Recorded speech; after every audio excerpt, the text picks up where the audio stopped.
రాజన్న సిరిసిల్ల జిల్లా గంభీరావుపేటలో ఆందోళన చేశారు రైతులు. ధాన్యం కొనుగోలు చేయాలని డిమాండ్ చేస్తూ ధర్నా చేశారు. ఐకేపీ సెంటర్ ప్రారంభించి నెల రోజులవుతున్నా ఇప్పటికే వడ్లు కొనుగోలు ఊపందుకోలేదన్నారు. 2000 వడ్ల సంచులున్నా వాటిని తరలించేందుకు ఏర్పాటు చేయడం లేదని ఆవేదన వ్యక్తం చేశారు రైతులు. ఇప్పటికైనా అధికారులు స్పందించి కొనుగోళ్లను వేగవంతం చేయాలని డిమాండ్ చేస్తున్నారు.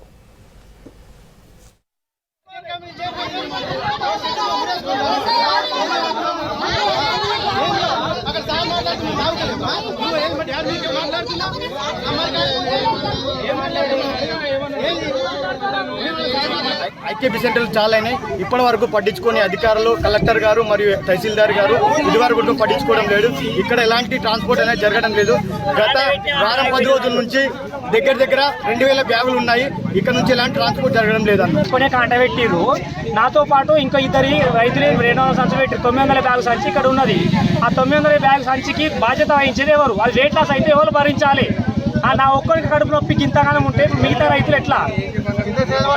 చెదలు పడుతున్నాయి సంచులు. వర్షం పడితే దాన్ని తడిసినాక ధాన్యాన్ని ఎవరు కొంటారు, ఎవరు తీసుకుపోతారు? మాకు సంబంధం లేదంటే లాస్ట్కి నా పేరు మీద 10 సంచులు కడిగేస్తా అంటే ఎవరు భరించాలి?